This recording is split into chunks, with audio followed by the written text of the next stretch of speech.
Thanks for joining us. And today we're going to talk about enlivening your Kriya Yoga practice.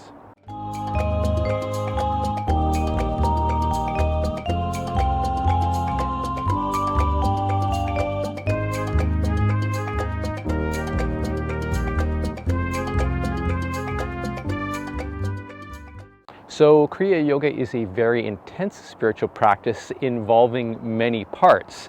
And certainly when folks are learning to do Kriya Yoga, they're learning to work through successive stages of fairly complicated techniques with the idea of having that one first initiation or the first chapter of Kriya Yoga ready so that they can run through that routine to do their Kriya Yoga practice. And the idea being that one would be in a progression with a practice. So one may be adding, additional Kriyas, if you will, additional repetitions of Kriya pranayama to get to a stage where you're starting to have results. And certainly the progression when you're learning a practice at the beginning and working through it and developing a routine really helps to build out the practice for you, right? And you start to experience things like the phrase response, right? Pratyahara, you start to get internalized. You start to have, these experiences in meditation, right? Where you may have a subtle energetic experience. You may see things, the spiritual eye. You may hear the Om vibration, etc., etc. Variety of things can come out of your practice. But one thing that can often happen with a lot of Kriya yogis and also any kind of meditation practice in general is that people become very sort of stuck. Their routine starts to lose a life and they don't have a way to enliven their practice because they're very focused on the goals, these routines, right? Running through a particular set of practices to get the desired result, right? And so when you are basically taking that approach, you're really looking in terms of quantity, right? How many Kriyas should I be doing? Can I increase my number of Kriyas? These are kind of some of the things that a Kriya yogi may be asking their teacher. When can I progress? When can I get the next initiation, right? So wanting to follow some kind of path, if you will, some kind of development so that they can get results.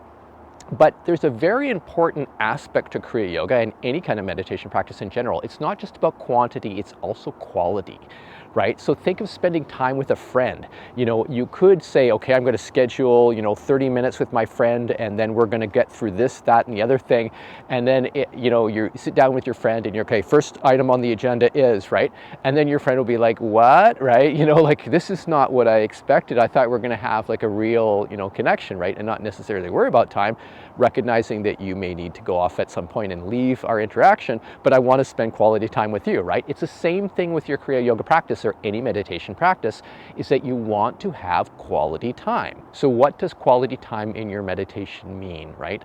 It means, for one thing, that you take your time and don't rush. It's important to build a structure for your practice, right? Definitely, you want that. But you also need to give it the space, if you will, to take on a spontaneity, right? So if you're doing, for instance, Kriya pranayama, you want to be aware of how you're doing it and how you're tuning in to the different spinal centers and so on, how you're doing your breathing, all of those kind of things. You want to feel them as they're happening. You're not just like rushing to get to the end goal. What you're trying to do is to be aware along the way, to tune into what is happening at the present moment.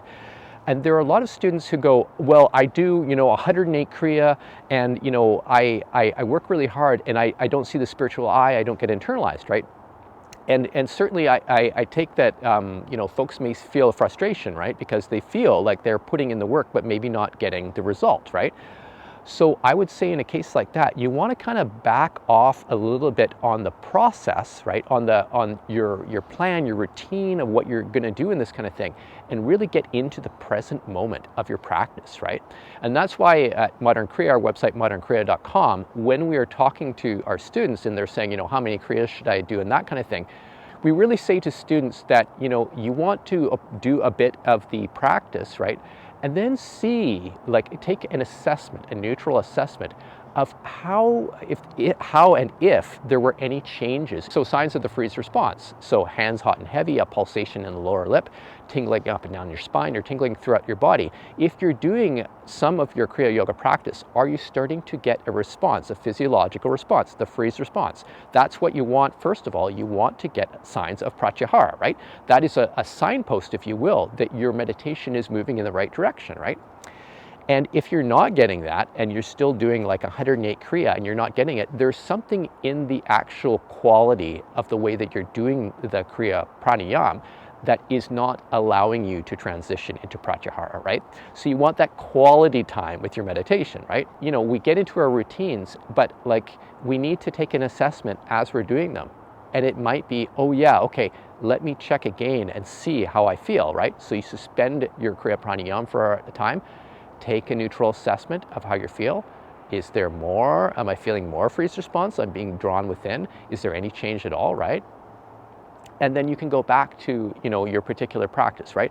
So that's a great way to help to at least take stock and become aware in the present moment of how the practices are being effective or not, right?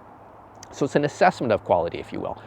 The other thing is that it's really about attitude, right? So in some Kriya Yoga schools, they have a devotional component, right? So devotion and a reverence for the divine is interwoven in their practices. So they may start with a pranam, right? And a particular mantra or whatever. And that can help to connect them, right? It helps to connect them to the quality of what they're doing, right? So it can open up the heart center, right? That's what you want, is to open up the heart center. And you know, you can have that sort of devotional inclination, right, which a lot of Kriya yogis do. Folks who don't have that inclination, you don't need that necessarily either. What you need is a way to try and activate the heart, right? And so at Modern Kriya, we talk about you know, Daoist internal alchemy, and one of the foundations of a Daoist internal alchemy practice is the inner smile, right? The inner smile is not just a smile on your face, but it's actually to tune into what you're feeling inside and to accept it fully, right? That is basically a form of unconditional love, which is really where people are trying to go in a devotional path, is that unconditional love, right?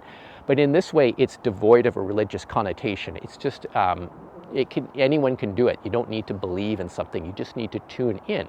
That inner smile and turned inside, right, is an acceptance of who you are in the present moment, right? And that unconditional love can be transformative, right?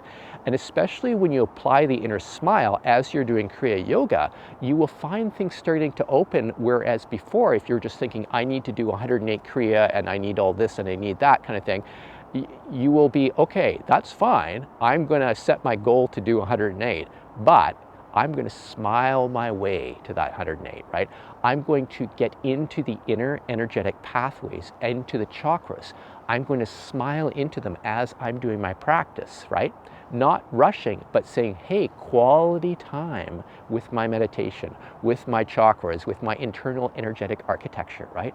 Smiling within, trying to feel, right? Because if you do that, what will happen is that you will become aware of things that you were not when you were focused on the goal of doing 108 of these, right? Now, I'm not saying you have to do 108, but I'm just giving an example. So if you were only focused on the, I need to do these numbers of steps so that I can get the result at the end, you're missing the entire path, right? Not just you know, the entire path through your pranayama and your practice, but every single step along the way when you're connecting into the different chakras, right? Into your energy centers, right? And there's stuff in there. It's not just the chakra is not just an object. There is energy in there that has a quality, that has a consciousness, and you have an opportunity as a spiritual practitioner to connect with that. Now, what do you think about that, right? Because what that means is this great opportunity for you to transform as you're becoming aware of your inner energetic vistas, right? That's where people start to have the spiritual experiences, right? They start to tune in. It's like, whoa, I feel something, right? I don't know what it is, but I definitely get a sense of there's something there, right? As you start to communicate, start to accept it, you engage the inner smile, it starts to open up. You get this blossoming, if you will, that happens internally, right? Super transformative. And there's all sorts of stuff in there. It's not just like puppy dogs and fairy tales, right? There's stuff in there that is challenging and you may have to deal with, right?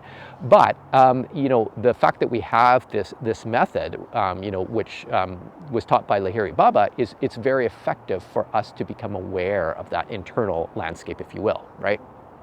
So you want to give things the opportunity, you want to have the opportunity in your practice to have that quality all the way through and not to be rushing just to another destination. You know, imagine it, you know, if you have kids and you know, you have your kids in the car and you're going to drive from one campsite to the next campsite to the next campsite to the next campsite and never really sitting down with your kids and saying, hey, let's have some fun, let's have some play, you know, let's have quality time together, right? You don't want that, right? Certainly you need to get to your destinations and all that's all good, right? So you want to build that in, but you need the quality time all along the way, and that's what you need to do in the meditation, right? In Kriya Yoga in particular, because you know, it can be, in Kriya Yoga, people, it tends to be sort of often a elitist type of spiritual path, meaning, and what I mean by that, I'm not trying to show any disrespect, but what I mean by that is that people who are pretty committed to spiritual, you know, development or whatever, are the ones who tend to end up in Kriya Yoga because it's considered as one of the most quality or powerful kind of practices, right? So that's all fine. But we need to bring in that authentic heart connection, that authentic presence and awareness, right? Because we know that's what Lahiri Baba had, right? It wasn't for him. I mean, yes, he did a lot of Kriya, right? You know, there was, you know, I've heard stories where he was doing, it was like 21 days worth of intensive sadhana, right? Things like that. So certainly he did that, but I'm pretty sure that he didn't sacrifice quality along the way, right? It was really to become extremely powerfully present as he was doing the practices, right? Which is why when he was around his students, he would talk about his inner experiences, that he was absorbed in, you know, he had become Kali, right? He had become Vishnu.